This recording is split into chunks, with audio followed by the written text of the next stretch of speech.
Ganda buhay mga kapatid, welcome back po sa ating channel. Ngayon ay magtatanim tayo ng gabi dito. Kanina nag-grass cut na tayo rito. Ilinis natin ito pagtataniman natin ng gabi. Mga ilang piraso lang naman po, pero pararamihin natin dito. Kapag summer, ganito siya, medyo dry. Pero pag nagtagulan na rito, basa ito, kaya magandang pagtaniman ito ng gabi. Wet and dry. Ito po, dito po yung itatanim natin. Yan. Ito po siya. Yan. Tinanggal na po yung mga laman niya, no? Yan. Mag-iiwan lang ng konting sanga. Wala dito. Yan. Ganito. Ayan, ganito po itsurahan niya pag itatanim, no? Tatanggalin niyo mga dahon, mag-iiwan lang ng konting sangan, tapos tanggalin yung laman, mag-iiwan ng konting ugat sa puno. Ayan. Ito yung mga, kita nyo. Ayan, no? Mga maliliit yan na suhi niya. Diyan po tutubo yung bago. Tapos ililibing natin ito mga ganyan kalalim, no? Mga 3 to 4 inches. Yan. Ililibing natin mamaya. Nahiwalay na po yung mga laman. Ayan po yung mga tangkay. Oh. Kaunti po yan, pero dadami rin yan balang araw. Ito naman yung ating mga tanglad. Oh. Ayan. Ganyan-ganyan lang yan sa umpisa. Pero pag tumagal yan, kakapal po. Kakapal po yan.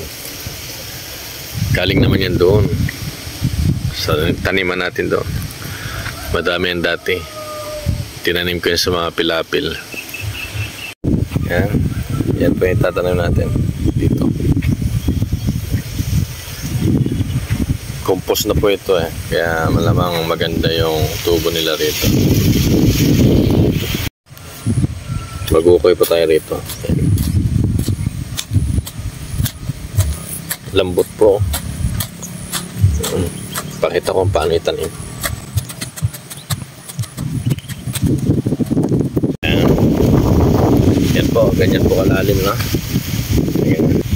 Tapos tabunan po natin ang lupa.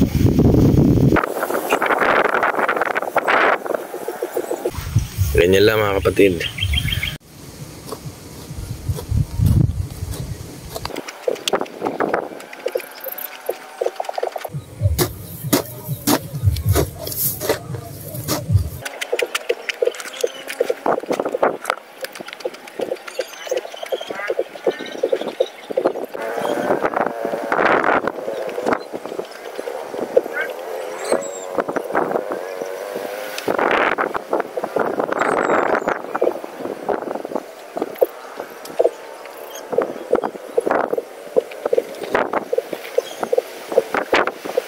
Yan mga kapatid, mga 15 piraso na gabi. Palang araw, dadami rin po yan. Makikita nyo yan, i-update ko. Lahat naman po ay nag-uumpisa sa maliit, kaunti, hanggang sa marami na. Sabay dilig tayo. Tingnan natin. Papabuenas.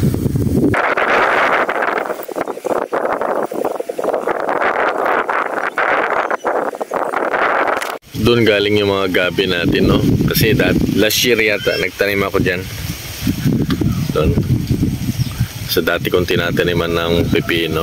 Dati nagtanim ako dyan ng gabi. Napabayaan kaya dumami. Mamaya kukuha ulit tayo ng pantanim doon.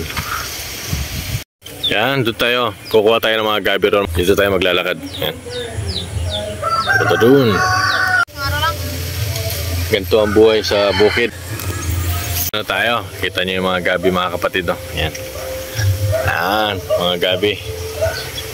Sa sobrang tagal nito, ayan o, yung mga damo. Malalaki na. Kaya ngayon, mag-harvest tayo dito. Yan. Yan. Ililipat natin doon sa kabila. Yan doon. Ito nga pala yung ating masigasig na balalay. Ang balalay ng balalay. si Pino. At yung parating, ganyan. Si Sherwin, no? Kaway-kaway nga dyan, Sherwin. Iyan eh. Sarap yan, laman yan sa gata, no? Oo. Gata. Sarap din sa kan. Parang may laman ba yan? Parang wala eh. Oo. Tama na. Pwede. Medyo marami-rami na rin nakuha natin, oh. Sa susunod naman yung iba. Ayan. Hindi kasi natin na-maintain dito eh. Ayan, busy tayo sa trabaho. Ayan. Pinugaran ng mga damo. Ganito. Dati malinis to.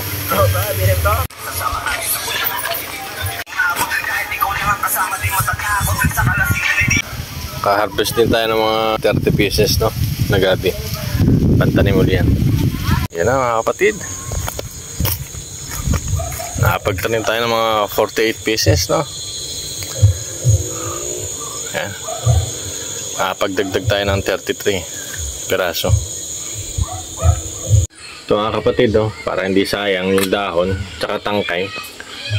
Iwa-iwain natin to, tapos ibibilad natin at gagawin natin laing. Ito namang sanga. Hindi pala ito sanga mga kapatid. Stock pala. Stock siya. Babalatan natin, tapos ibibilad din natin para hindi sayang yung pagod ng taong nag-harvest mga kapatid. Yan lang po. Ganyan po magbalat ng tangkay. Yan. Yan ang sikreto ng pagbabalat ng tangkay. Pakita. Yan. Galing. Ganito naman po sa dahon, no? Yan. Para mabilis, no? Maramihan na. Ipapaikot yan na ganyan.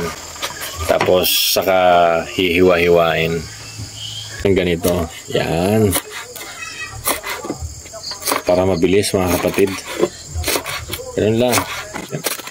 Yan. Ayan. Diba? Saglit lang. Tapos lagay na natin sa lagayan. Yan. Ito na siya. Dami din, diba? Yan. Ito na yung mga nabalatan mga kapatid, no? Hiwain na lang natin. Ganito, paghiwa para mabilis. Yan. Tutumpukin mo muna, saka mo i-slicein. Yan na. Tapos din mga kapatid, di ba? Bibilad na lang natin to bukas ng umaga. Pero dahil papasok tayo, malamang iba magbibilad.